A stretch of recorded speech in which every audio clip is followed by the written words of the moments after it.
Lorsque vous utilisez un langage de programmation, l'utilisation des tableaux va être vraiment très important. Pourquoi ? Parce que dans les tableaux, on va pouvoir stocker des valeurs et on peut un petit peu, je dirais, l'apparenter à des variables. À la différence, c'est que les tableaux sont des variables qui permettent de stocker une multitude de valeurs. Ce qui peut être très intéressant lorsque vous avez énormément de variables à créer. Vous n'allez pas en créer, par exemple, 500. Vous allez pouvoir utiliser un tableau. Alors pour ça, on va voir comment utiliser un tableau en VBA et le stocker. Alors la première chose, c'est qu'il faut distinguer les tableaux dits unidimensionnels, ce qu'on va voir tout de suite, des tableaux multidimensionnels. Alors on va commencer par le tableau unidimensionnel. Alors je vais vous le présenter très brièvement. Un tableau unidimensionnel va être très simple à comprendre. En effet, vous pouvez voir ici que j'ai fait un petit exemple avec un tableau, ici une colonne. Alors la colonne, elle est verte si je l'ai volontairement colorisée d'une couleur différente, tout simplement parce qu'elle n'est pas visible. C'est ici que vous compreniez bien ce tableau. Alors ce tableau pourrait, au lieu d'être colonne, on pourrait stocker des dates, des noms, des montants, etc. Alors ce tableau, vous pouvez voir ici, il va posséder des lignes qu'on va nommer éléments. Élément 0, élément 1, élément 2 et ainsi de suite. Alors ce qui est important de comprendre, c'est le principe ici d'index dans un tableau. Un tableau va commencer ici par l'index 0, ensuite le 1 et le 2, ainsi de suite. Et ce tableau ici, il a une longueur de 3 éléments. Alors par exemple, si je vais chercher ici l'index 1 de mon tableau, évidemment c'est l'élément 1 qui va sortir. Alors ça c'est très important de comprendre, c'est souvent perturbant que ce tableau commence par 0. Ce qui est perturbant, c'est pas tellement le système d'indexage qui va être de 0, 1, 2, mais c'est de comprendre ici que ce tableau, il a une longueur de 3 si on veut parler vulgairement. Alors, une longueur, comment on va la récupérer en VBA, la longueur de ce tableau? Tout simplement en utilisant ici la commande uboon qui va renvoyer l'index du dernier élément du tableau. En l'occurrence, ici, ça va renvoyer 3 parce que le dernier élément ici, il est de 2, donc c'est le deuxième élément, l'index 2, mais encore une fois, ça renvoie 3 parce que j'ai bien 1, 2, 3 éléments dans ce tableau. Donc ça, c'est très important de le comprendre. Alors, pour déclarer un tableau, rien de plus simple, on le sait déjà le faire. On va déclarer ici, grâce au mot-clé dim, comme une variable le tableau. On va l'appeler par exemple ici tableau. Et entre parenthèses, on va lui mettre sa longueur, donc le nombre de cases qu'il contient. Donc ici, par exemple, je vais ici en mettre 2. Ensuite, pour affecter des valeurs à ce tableau, on va tout simplement écrire tableau, entre parenthèses, son index 0, égale, et par exemple ici Jean. Tableau index 1, évidemment, pour le remplir complètement, égale Pierre. Donc maintenant, je vais pouvoir tout simplement, par le biais d'une message box, pouvoir afficher le contenu de ma case, par exemple 0 ici. Donc si j'exécute ici ce code, on peut voir que j'ai bien Jean qui s'affiche parce que c'est bien l'index 0. Si je mets 1, j'aurai évidemment Pierre. Alors ce qui est intéressant avec le VBA, qui est beaucoup plus flexible encore une fois que d'autres langages de programmation.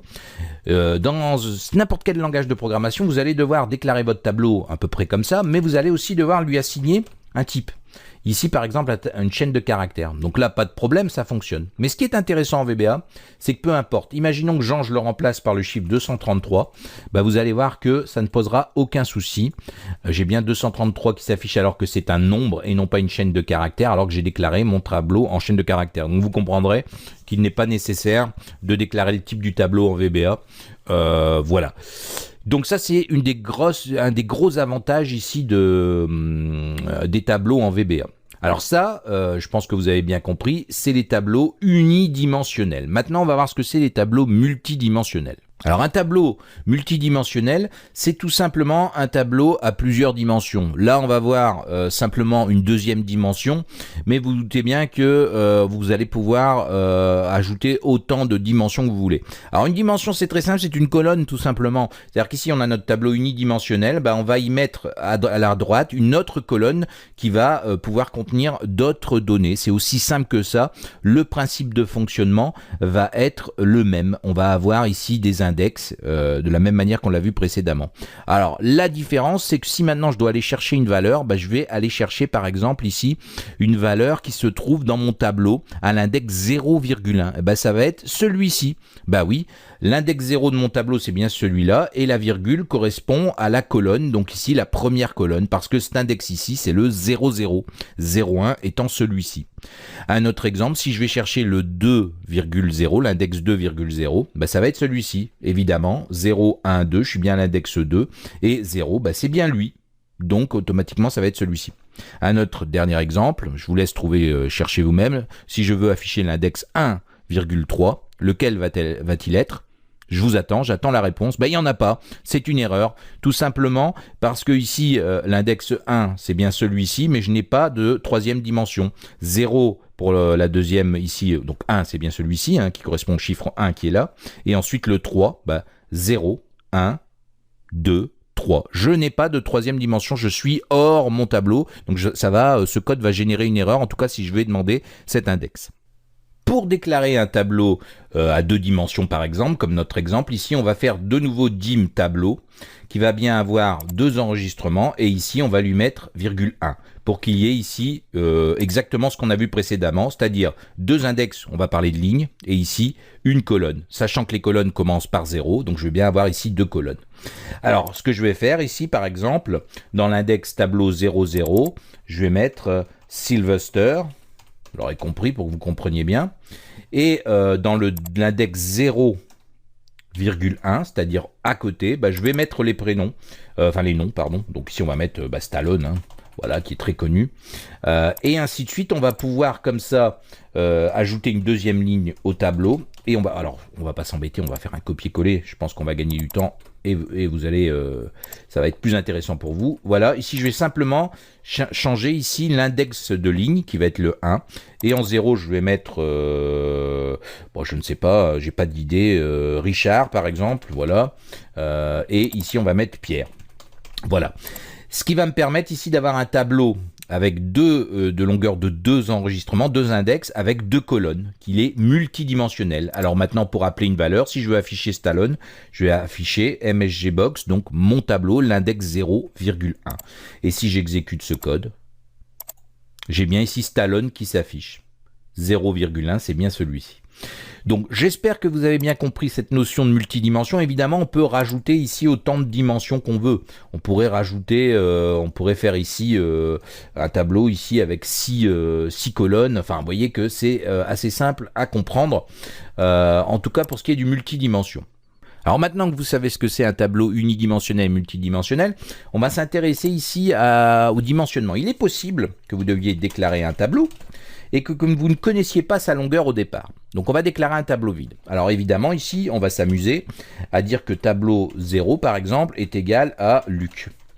Et évidemment dans la foulée je vais faire un MSGBox sur tableau 0 pour qu'on comprenne bien. Alors si j'exécute mon code, on peut voir que j'ai une erreur ici. L'indice n'appartient pas à la sélection.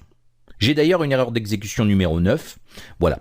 Donc ça, ce qui est intéressant ici, maintenant qu'on le voit, c'est vrai que je vous en ai pas encore parlé, c'est que le VBE, l'éditeur VBE, va être capable de vous indiquer des informations. Comme là, ici, l'indice n'appartient pas à la sélection. Je vais faire débogage. Et là, on peut voir que ça se colorie en jaune. J'ai une petite flèche jaune ici. Ce qui me permet de voir, en fait, d'où vient l'erreur. Bon, là, elle est logique. Je mets dans l'index 0 du tableau qui n'a aucun index, qui n'est vide, Luc. Donc, il y a une erreur. Alors, qu'est-ce qu'on va pouvoir faire? On va pouvoir faire dans la foulée, avant ça, faire un redim du tableau. Imaginons ici que je le redimensionne en deux éléments. Et que maintenant j'exécute ce code. Alors je vais faire fin avant, on pouvait voir que j'étais pas sorti, voilà.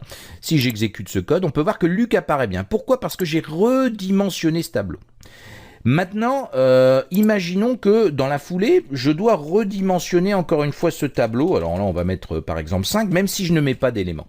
6 par exemple, peu importe. Si maintenant j'exécute ce code, qu'est-ce qui se passe? C'est vierge. Vous allez dire, pourquoi? Je comprends pas.